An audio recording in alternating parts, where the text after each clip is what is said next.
door on our left over here, Trey has just gotten done sanding and wiping that door down with the clean cotton cloth, and it is ready for coating.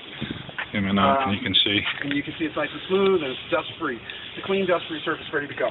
Now we are racing the sun here because you cannot paint in direct sunlight with this stuff because it is a urethane. You just don't want to do that, so we're racing the sun to get done.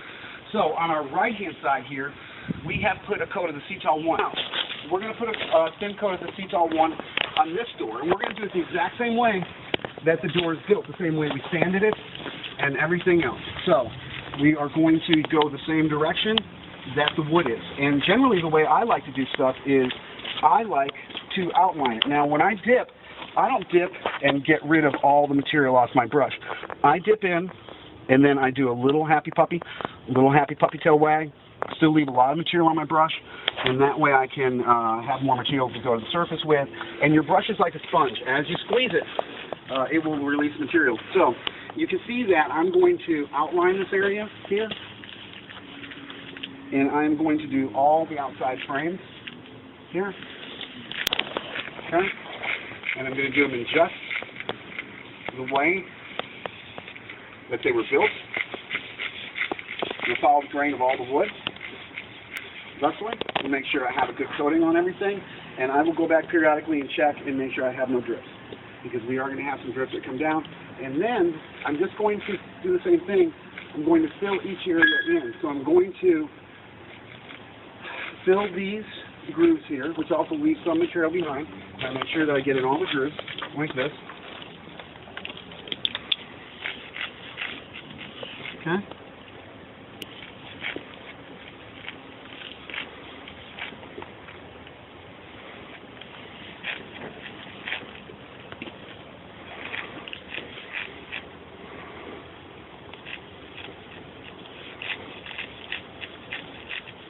And then I am going to go back in the middle and I'm going to fill everything in, and I'm going to straighten out all my lines and make sure I have no drips left over or anything like that.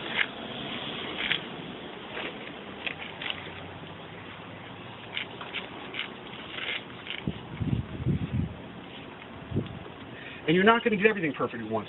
Mainly, concentrate on getting a good, consistent amount of material to the surface and doing so in a professional manner, and then you can go back and straighten your stuff out.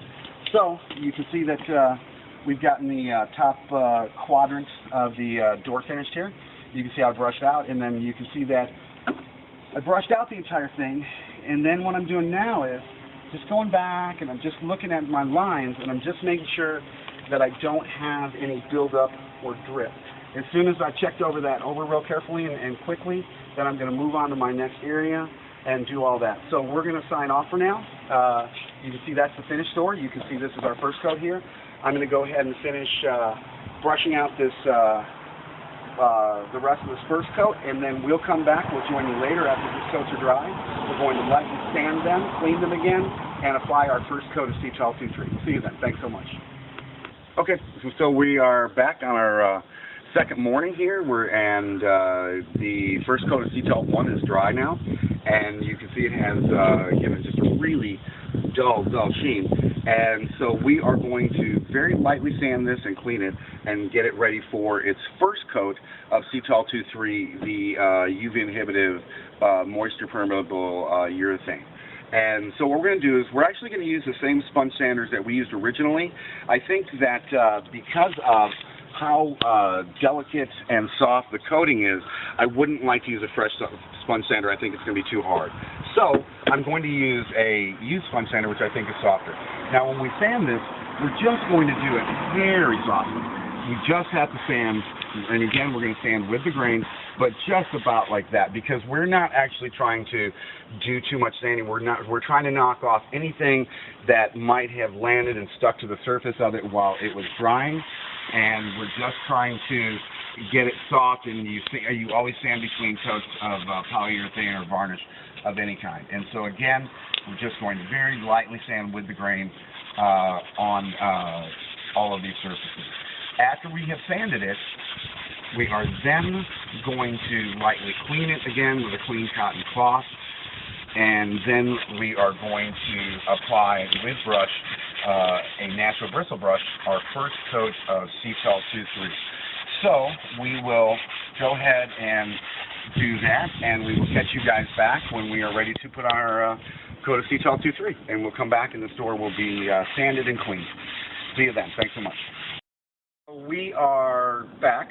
We have gotten our doors sanded and cleaned and are now ready for our first coat of the Sikkens 2-3.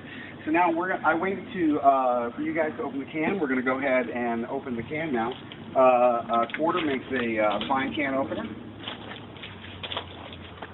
And because Sikkens is a urethane or varnish, you don't want to shake it.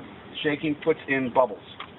So what we do want to do, though, is make sure that all the solids on the bottom of the can are well distributed through the mixture throughout. So we are first going to pour off some of the Sikkens so that we might stir the can more easily. Okay. Get your paint stirrer. And just stir all around slowly and gently, just making sure that all the solids are mixed throughout the can. Once you have done this, pour between your two cans.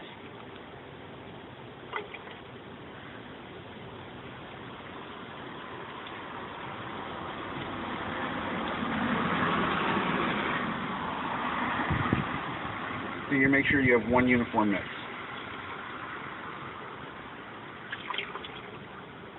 Okay, that should do it. I've left some in this container for me to work with. We are ready to finish.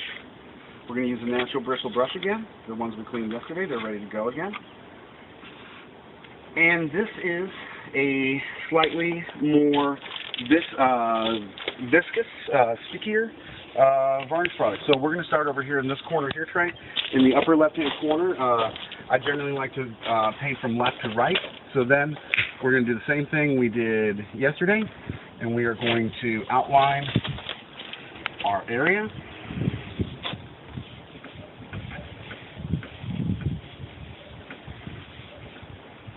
And then we are going to fill in the middle.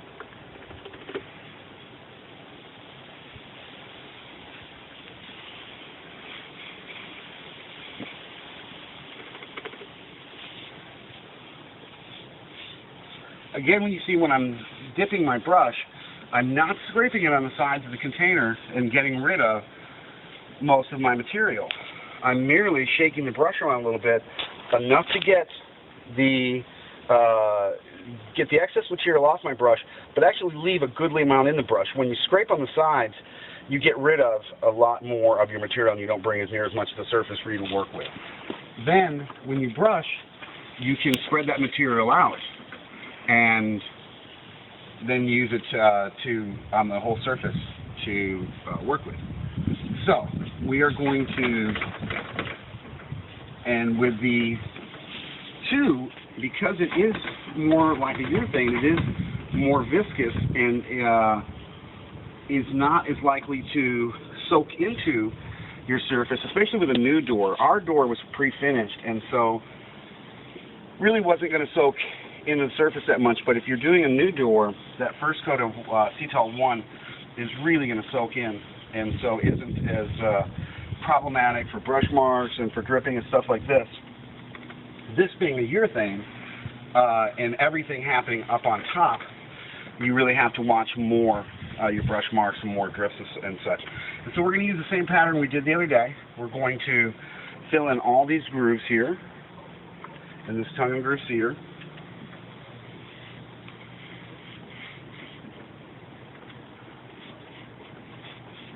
And then we're going to fill in the middle section. And, you know, the secret to stuff looking good is long brush strokes, not choppy brush strokes. So even though you may sometimes have to use choppy brush strokes in order to massage it into a corner like up there above, You always want to finish off with one long brush stroke on that entire area, as long as possible. Then try to make that look like just one brush stroke, because that is what's going to leave it looking nice. If you leave it like this, and just choppy brush strokes and choppy brush strokes, you can see where every brush stroke begins and every one ends.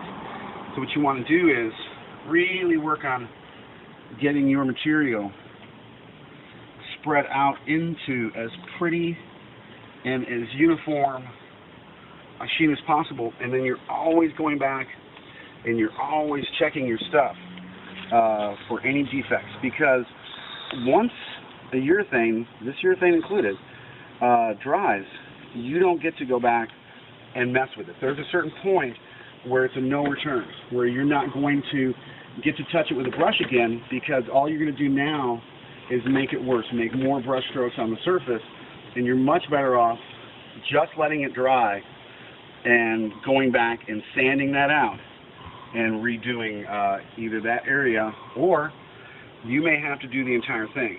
So in order to save yourself that potential problem, it is really better to pay good attention that first time and make sure everything you did is looks good and is something that you can be happy with.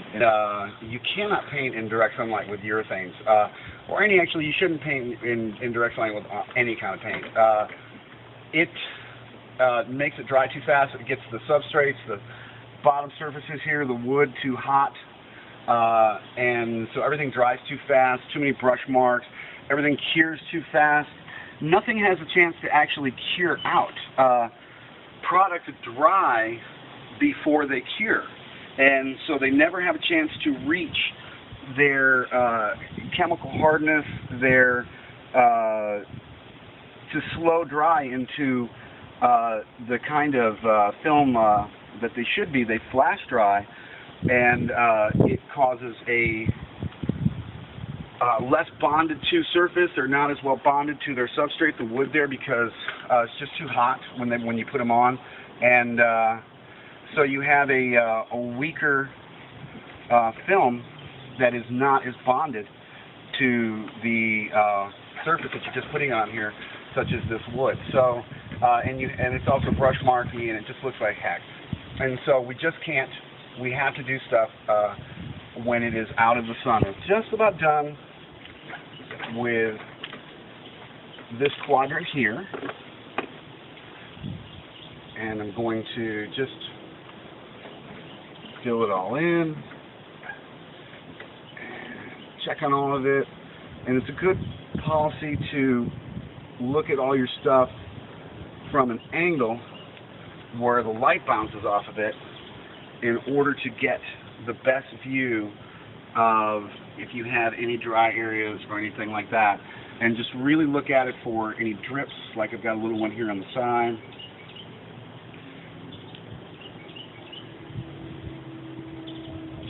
Anything you're just not happy with at all. And then when you're satisfied with that, then you need to go on to your next adjacent quadrant. So we will come back when we have gotten a coat on both of these doors, and we'll show you what a finished door looks like with its first coat of Cetol 2-3 on it. And then we will come back tomorrow after that, lightly sand and put on our last coat of Cetol 2-3. So we'll see you when these doors are finished, and you'll get a chance to look at the finished doors with their first coat of 2-3 on them. Thanks so much. Okay, so here we are with Coda, and he is putting up our last coat of Cetol 2-3 on these doors. When we last left you, we had put up a first coat of Cetol 2-3 on the doors. The door on the left-hand side here has, try to get more in the shade here, this has its last coat of 2-3 on it. Coda has finished this one. You can see how much better it looks. It has a nice, pretty dull sheen on it, and you can see that he is finishing up the right-hand door here, and he is doing the exact same thing we were doing earlier. He has finished one quadrant, and he is working on it, and he has sanded these and cleaned these, and now he is putting on his last coat. So there you go. So that's how you do, that's how you refinish a door with Cetol 1 and 2.3. And we appreciate your watching, and we'll talk to you later. Thanks so much.